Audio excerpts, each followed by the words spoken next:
Welcome back to LearnPianoLive.com. My name is Jamin, and as you can tell from the countdown clock, the lesson is about to get started. In case you're new with us, there's a few things I'd like to show you to help you throughout the lesson. These lessons are always guided and shaped by your questions, and if you're live with us today, there's a couple different ways you can do that. One is in the public live chat, and the other is the Ask Jamin a Question button, where you can ask me a question privately, and I won't share your identity in case you're afraid that your question is stupid. But it's not. If you're in the archives, though, then just open up the survey. At the end of that, there's a place where you can ask your question. I will say I frequently get questions from students in the archives watching a lesson from 6 months ago, and I have no idea what they're talking about. So please try to be as specific as possible. If you're watching this at LearnPianoLive.com, there should be a PDF and an MP3 button right next to this video. The PDF will often have additional video links inside so you can get more in-depth instruction on each of the topics. And if you're the kind of person who likes to print out the PDF so you can make the same notes on your physical version as I'm making during the lesson, now would be the time to do that. The MP3 is just a play-along track so you can practice more after the lesson. In traditional lessons, a teacher is going to actually present some new concept for maybe 5 or 10 minutes every couple weeks. The rest of the time is going to be spent applying and refining those concepts. Well, here I'm spouting off hours of new information every week, so it's totally unreasonable to expect you to actually absorb all of that. Instead, the goal of these live lessons is for you to find some little nugget of something that makes sense, but is a bit of a challenge, and for you to go practice it, because practice is where all the improvement's going to happen.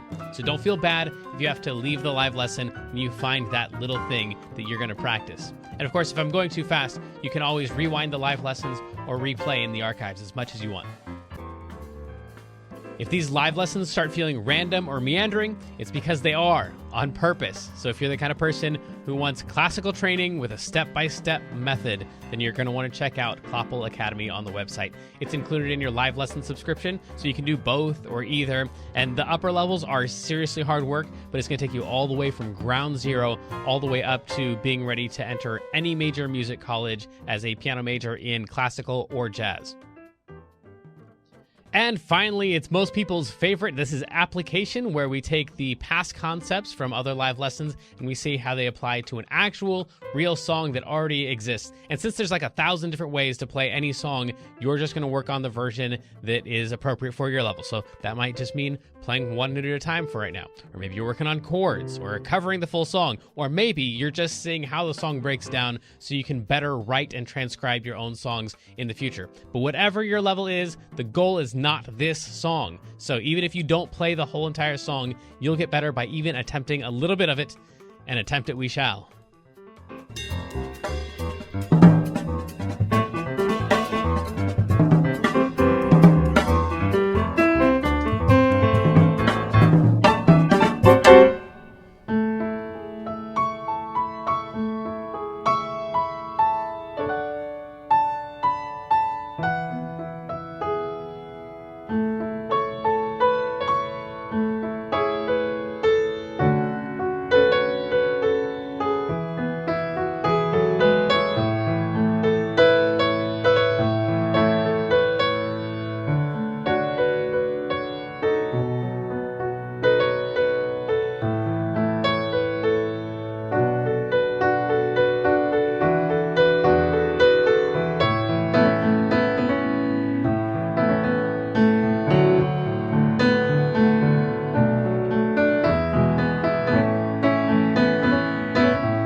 Or something like that.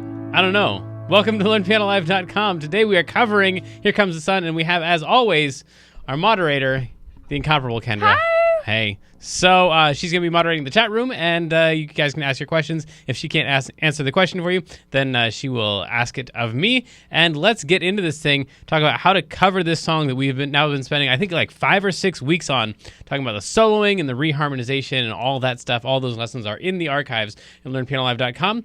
And let's just get started on this thing. Hopefully at this point, if you've been with us for any of the lessons, you've already tried playing through the melody.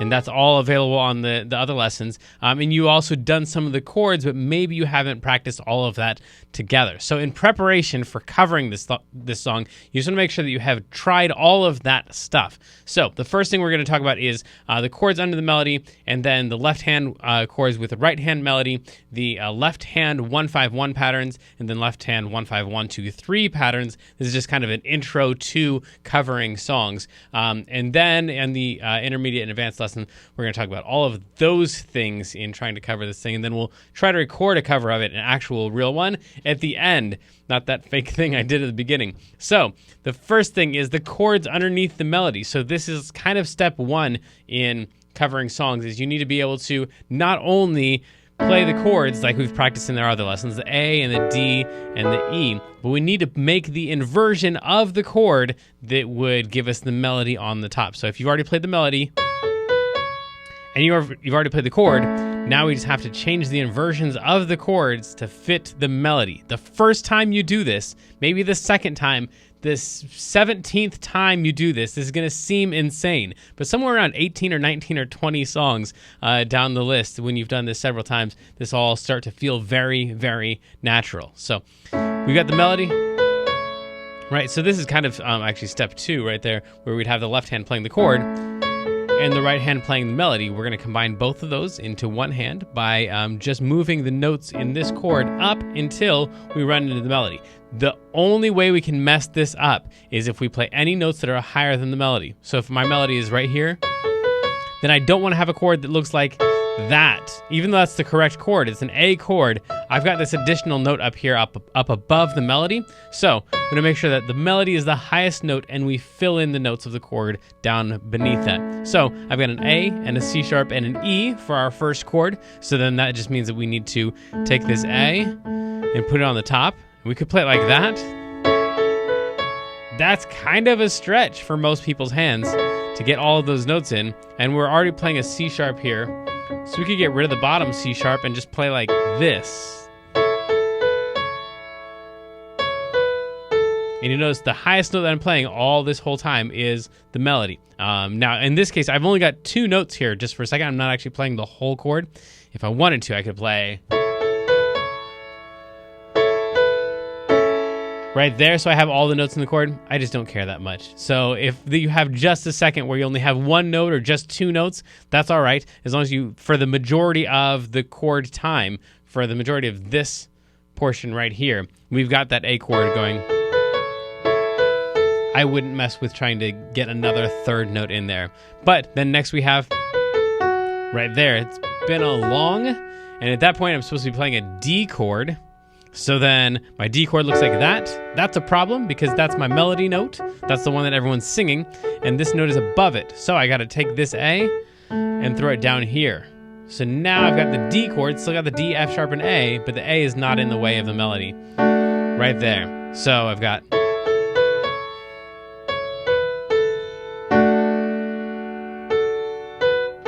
And then at this point I've got right there, and I'm supposed to be playing an E chord. But that's too far for most people to reach, trying to get all of that in. So I'm just going to get rid of this E so I can play. So hopefully this is making sense where we're going with this. You're just trying to get as much of the chord in as possible, but don't go up above the melody. This is assuming, of course, you know the chords and you already know how to play the melody because we've gone over all that stuff in the previous lessons. So that altogether would sound something like this.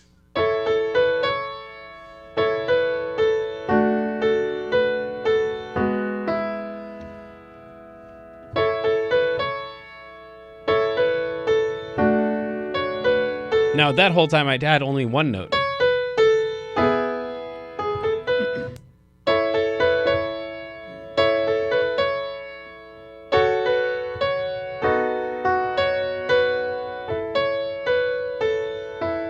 This is probably the trickiest part right here because we have so many switching chords at the bottom. We've got a D, C sharp minor, B minor, A, and then E. So stuff like that was going to take some practice, even for me.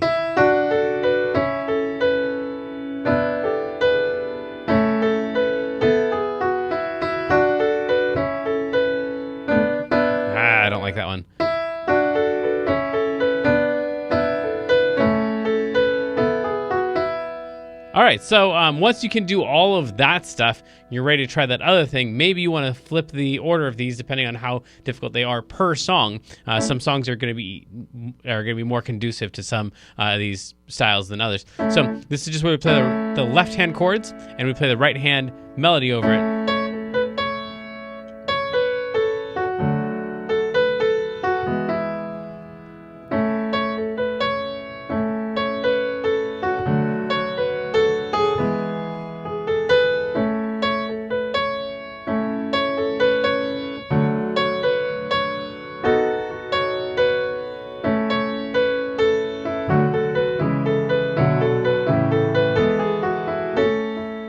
Something like that. And at that point, we're ready to start doing some left hand patterns where we really are playing the chord, but we're just breaking it up into its individual notes. So instead of playing that just as a clump, we might play it one note at a time.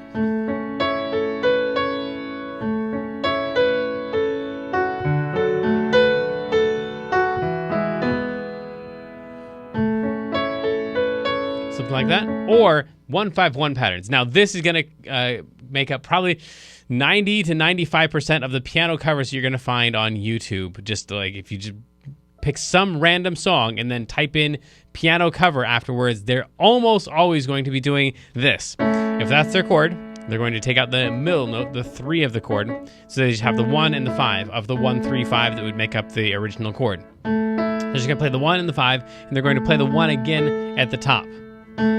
That's how they'd play an A chord, instead of playing an A chord like that. So the chords in this song would go an A, to a D, to an E, to an A, to a D. Again, that's that D chord without the middle note, and repeating the bottom note on the top.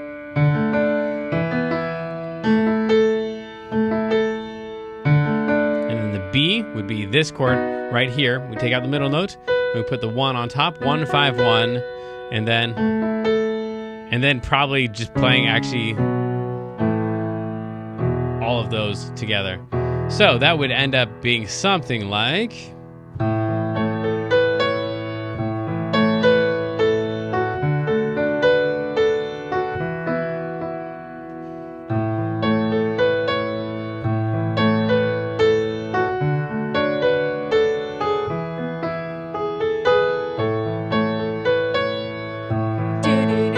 Thank you. I was waiting for that.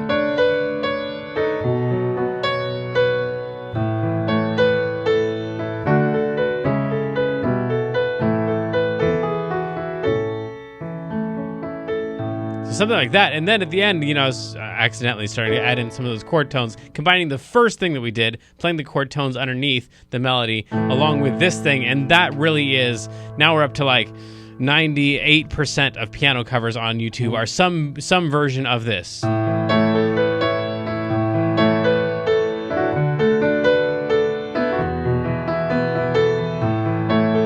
Just playing the chord, that combining step 1 with step 3, a 1-5-1 pattern down here, and the chords up here. Once you can do that, you're ready to impress most of the world with your skills. You just got to be able to play the chords and the melody and do a 1-5-1 pattern. This part down here sounds really cool. It's not actually that difficult compared to how cool it sounds. It will take a lot of practice your first few times through. But there's that thing. And then, of course, you can get fancy with this, and we may have already lost you on this stuff. You're back at that chords thing. That's fine. Stay with that chords thing. Practice that chords thing. But if you're with us so far, then you can also add that 3 back in that we had originally. So that was our original chord.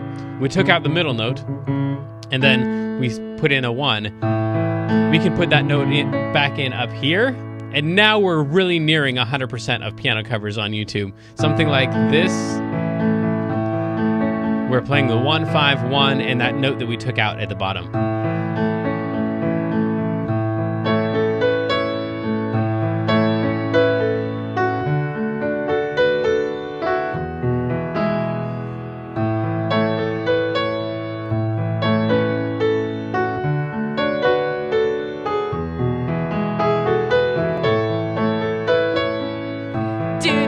Thank you.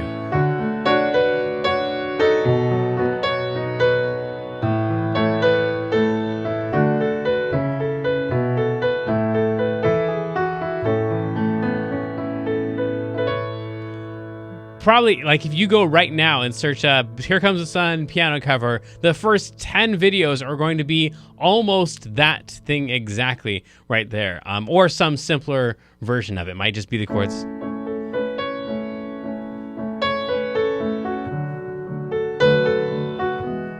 Just the chords with the melody. I mean, that sounds pretty. There's nothing wrong with that at all. But those are some ideas. Now, if that was all easy for you, great. Practice all of that as your warm-up for what's coming up, where we start messing with key signatures and time signature changes and tempo changes and all that stuff in the intermediate and advanced portions of this lesson. But first, let's check out our feature of the day, which is an additional voicing. So we talked about how to play these things here. Now, what ends up happening is a lot of people get really blocked up here in their voicing. Voicing just has to do with where you put the notes of your chord. So that's an A chord, but that A chord sounds significantly different from that A chord or that A chord or that A chord or that A chord. They all sound different. They all have their own feelings, flavors, textures to them. So this voicing is just where we're going to play the chord, but we're going to take the second note from the top in whatever chord we're playing. So this right here sounds great, but it's kind of clustery because all the notes are really close together. We're going to take the second note from the top and we're going to drop it down to here. Just drop it an octave. And now I've got a really pretty nicely spaced chord. So instead of having that clustery feel up there, we got this nice open thing right here. Right here, instead of playing that, we would take the second note from the top, we would drop it, and then instead of playing that, we would take the second note from the top and put it down here. So that would end up being something like...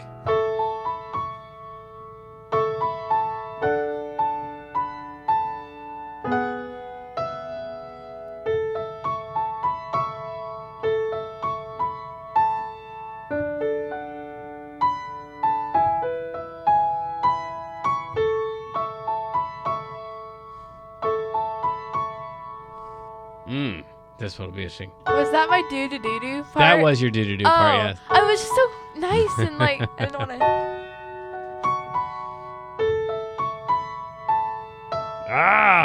to... This is going to be crazy. Actually, it works out nicely. Something like that would be dropping the second from the highest note. It just takes the really clustery feel of those chords and spreads it out. It's kind of the opposite of what we did in the left hand, where we took out the middle note and we stuck it on the top when we did the 1-5-1-3 thing. But just doing the opposite of that in the right hand to kind of open up that stuff. But let's move on to the intermediate portion of the lesson. Here we go. So sadly, the lesson preview has come to an end, and it's time to say goodbye to everyone watching the free streams. Of course, paying subscribers at learnpianolive.com can continue watching this lesson and several hundred others like it in the archives. So come on over and check us out, and if you like what you saw, at least like and subscribe, and then tell your friends to head on over to learnpianolive.com to start enjoying this journey with us.